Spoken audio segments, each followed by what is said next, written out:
Magandang hapon at for today tayo po ay mag-unbox at sisimulan na natin kasi kanina pang umaga ito dumating pero wala po akong time mag-unbox. Ayan, ngayon natin gagawin. Isisingit natin sa ating mga gawain. Kasi hindi po ito pwedeng patagalin. Gawa ng, alam nyo na kung anong laman. Hindi pwedeng patagalin dahil hindi po siya dilata. Na matagal-tagal ang expiration date. Freebies, Dendrobium. So, meron po akong 4 na freebies. Ito, mga ganitong mga freebies na ganito, kadalasan madali po sila mamulaklak.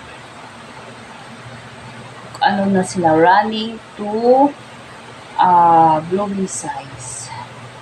Ito, thunders na rin ito, yung isa. And then may bagong keki. Keki kasi singular. Pag madami, kekis. Ayan pong ating freebies, 4. Po galing yung ayan, bakit naman natapyasan ng dahon? Yung pangtalbos sana man lang old. Pero okay lang yan. Kasi ito po ay mga blooming size. So, ang kanyang media ay moss. Andito siya, ID nila, sticker. Ito si Melody. Tarararan! Ganon, Melody.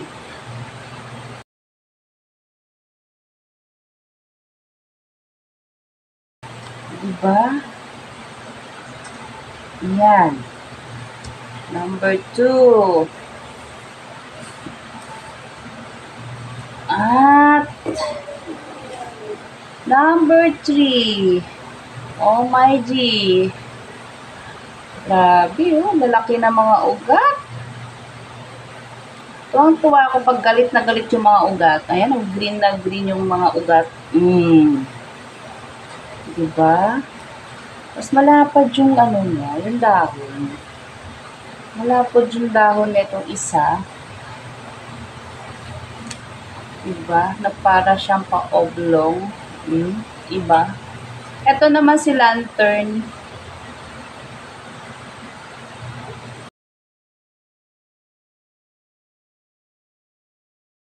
Si cranberry, variegated siya. At gusto ko yung napapansin niyo yung dahon niya. Hindi, ano siya. Pare-pareho naman. Pero ito, ilan yung dahon? 1, 2, 3, 4, 5. So, 5 layer yung kanyang dahon. At saka ang ugat. Take note. Grabe, ang mga ugat. O, diba? Sino ang mga mahihilig sa mauugat dyan? Siyempre, kapag sinabing halaman, mas maganda pag maraming ugat at galit na galit ang mga ugat. Diba? Meron na dito sa ilalim, meron din 3 ugat na pausbong doon sa taas. Hindi lang 3, 5.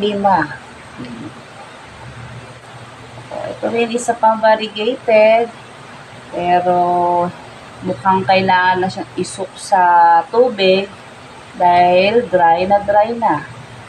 Sobrang gaan na siya. At saka yung kanya media ay sadyang dry na.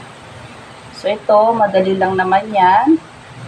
Ilagay ko lang sa water.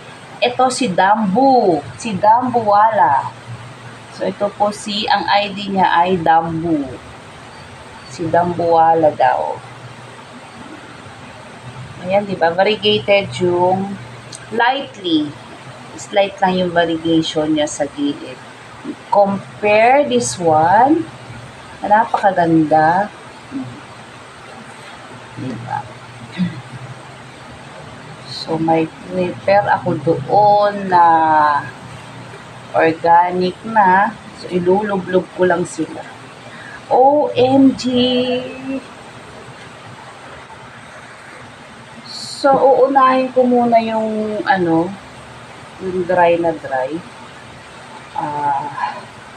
Tayo muna ay kasi ito, punasan ko lang yung ating binabad na organic fertilizer. Yan. So, lulublog ko siyang ganyan.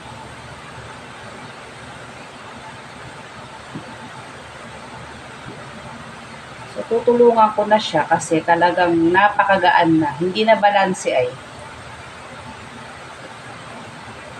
Hindi na balanse yung bigat kasi as in napakagaan na ng media.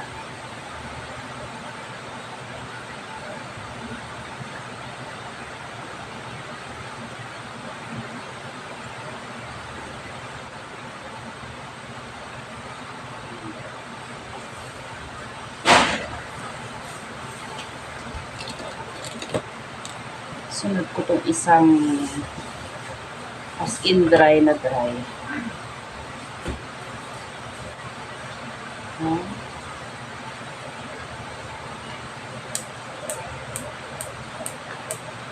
So, lulublog ko na.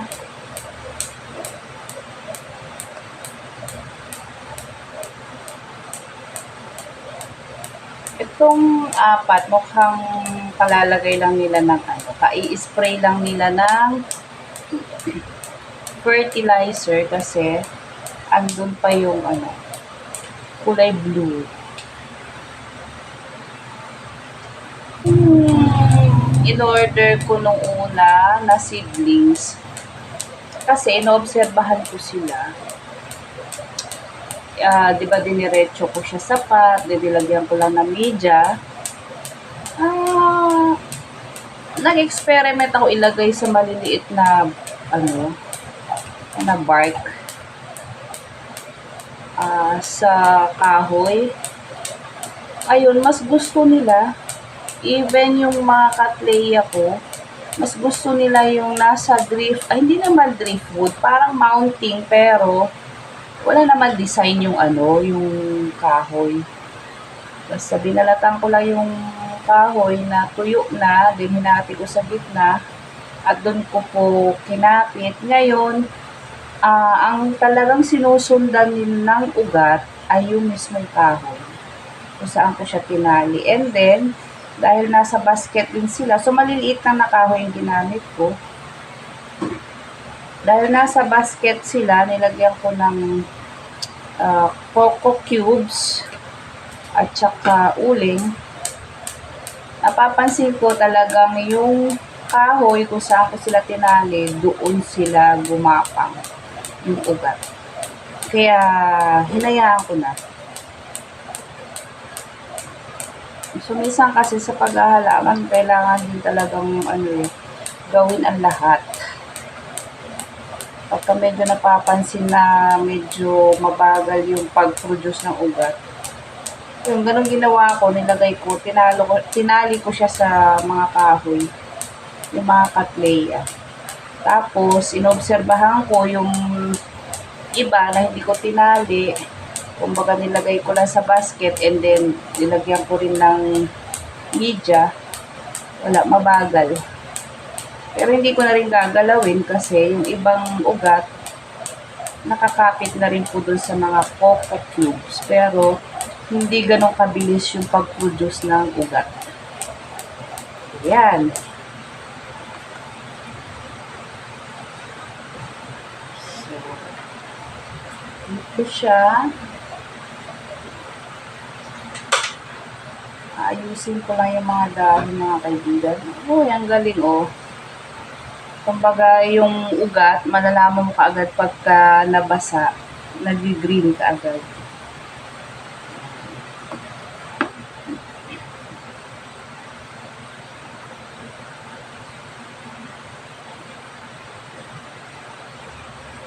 So, itong mga to, hindi ko napupunasan kasi kung napapansin nyo, andyan pa yung kulay blue. Yung ginagamit nila, ini-spray nila na ano, parang maliit yata yung aking Tupperware. Yung ini-spray nilang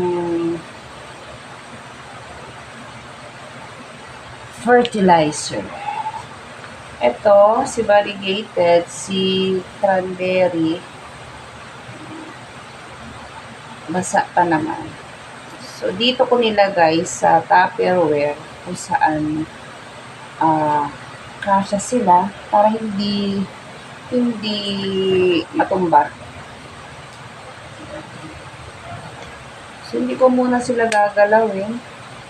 Bahala na bukas.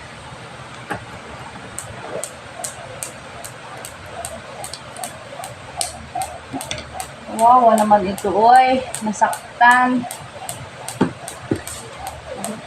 Ayan, oy. Naputol yung talbos. Buti medyo, ano lang, 3/4. O, diba? So, ayan. Ayan yung putol, oh. Pwede lang scotch tape. Pero hindi talaga. Hindi na pwede. Ay, bibili daw. So, tapos, yung mga freebies, ilalagay ko na rin siya dito para mag-absorb ng nutrients. Para bukas, malalaman ko kung ano yung mga ugat na tatanggalin or kung buhay lahat. Malalaman naman po yung ugat ng orchids lalo pagkabasa na. Nag-green yung live roots, pero yung yung mga patay na ugat, wala, dark, nag-brown na siya.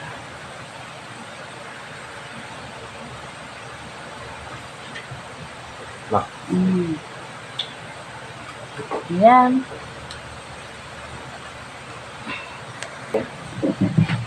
So, ayan mga kaibigan, dito po nagtatapos ang ating unboxing. At, ito, binabad muna natin na sa ganun maka-absorb ng nutrients at saka tubig o liquid ang ating mga bagong dating na babies. So, ayan, nagbibida si variegated. Maraming salamat. Maraming salamat. Keep safe and God bless us all. Bye-bye.